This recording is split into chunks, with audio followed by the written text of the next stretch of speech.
half vol. Het is half vol. Is er geslaagd voor deze oefening? Dacht het wel, hè? Applaus voor Tini.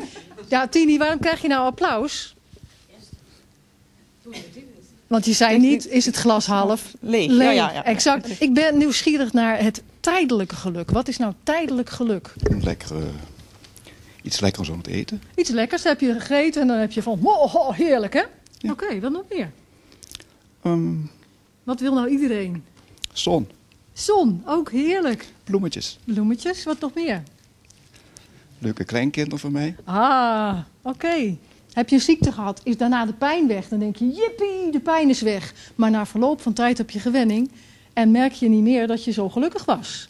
En al dat tijdelijke geluk, dat ebt weg, hè? Iedereen pakt een ballon. Ga je gang. En blaas hem op.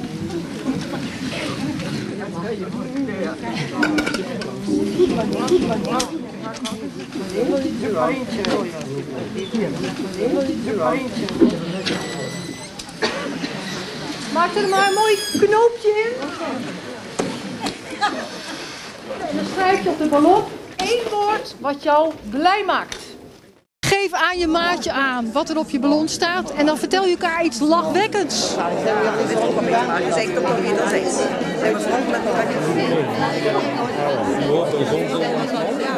Ja, ik heb vrijheid opgeschreven. Ja, om daar nog iets grappigs over te vertellen, nee, dat geeft mij gewoon een heerlijk gevoel. In alle opzichten te kunnen doen wat ik zelf graag wil.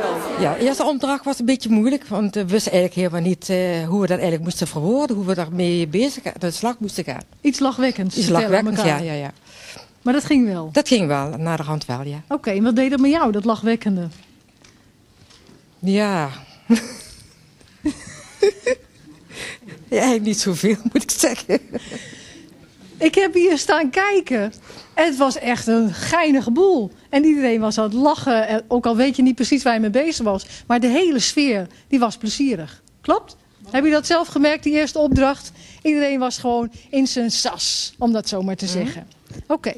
En de tweede opdracht, dat je moest gaan klagen. Is dat jou gelukt? Ja. Een verademing.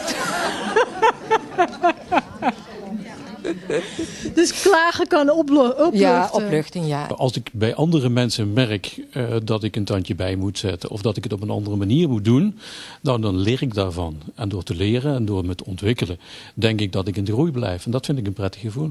Oké, dus jij wil je ontwikkelen, het staat bovenaan. Dat vind ik erg belangrijk. Hartstikke mooi. Vasthouden en loslaten. Ook dat zijn tegenpolen.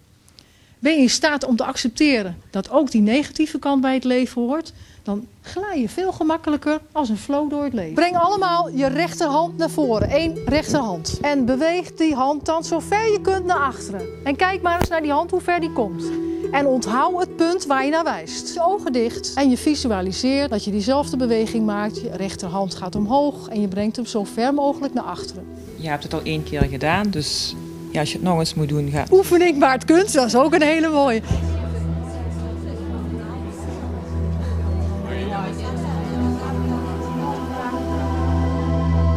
Hoe werkt zo'n zelfhelend vermogen?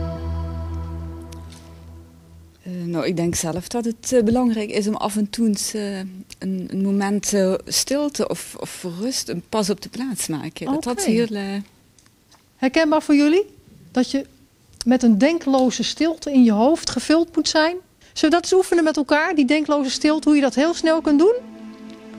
Dat er op dit moment geen ruimte is voor gedachten, omdat jij helemaal gefocust bent op je ademhaling. Geef je lichaam maar toestemming om te ontspannen, waardoor je helemaal in het hier en nu komt en er geen ruimte is voor gedachten. Sluit dan nu de linkerdeur, zodat er geen gedachten meer bijkomen in die denkkamer. En pak een bezem en schuif al die gedachten door je rechteroor naar buiten. In je fantasie kun je dat allemaal, want het is allemaal energie. En jij kunt dat sturen met je intentiekracht of je geestkracht. Alles opgeruimd, dan doe je de deur dicht rechts. Ik zag alleen maar hoofd, ik voelde alleen maar hoofden. En nu voel ik ook harten. Dat is mooi. Iedereen, kom maar. Een symboliek, ik zou eigenlijk een spinnenweb willen hebben natuurlijk. Hè? Dat we allemaal verbonden zijn met elkaar. Wisten jullie dat? Wij zijn alle één, die uitspraak. Wat is nou het voordeel van deze lijn? Dat we allemaal met elkaar verbonden zijn. Wat gebeurt er als je aan jezelf werkt? Dat is eerst een verrijking. Ja. Door anderen bij te betrekken. Want?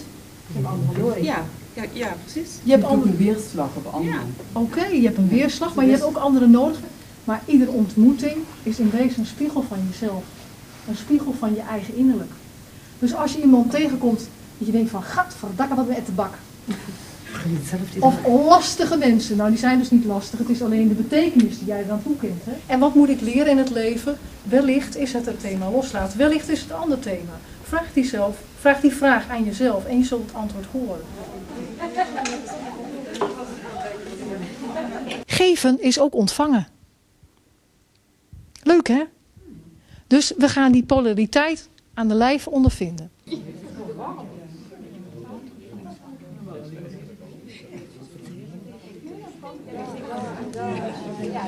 Waarvan ik zelf vind dat ik ze moet helpen. Zo van.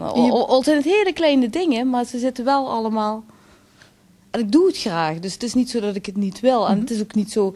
En dat vind ik wel fout van mezelf, dat die mensen dat niet vragen.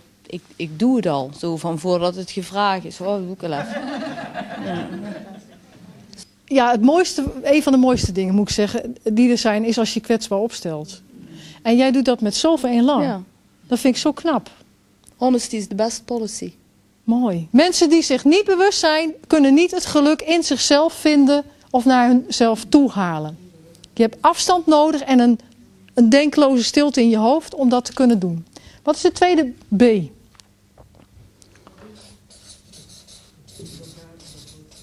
Ja, blokkades. Nou helpt het me niet meer, nou dient het mij niet meer, ik wil het kwijt. Maar je kunt het niet kwijt. En waarom niet? Omdat er nog blokkade, winst op zit. Derde B staat voor... Je stapt in het onbekende. En dat is best eng. Dus dan gaan we nu ervaren hoe dat is. Je mag overal heen, over obstakels en al. En de ander houdt zijn ogen gesloten en ervaar eens wat dit met je doet. Om helemaal te vertrouwen op de ander.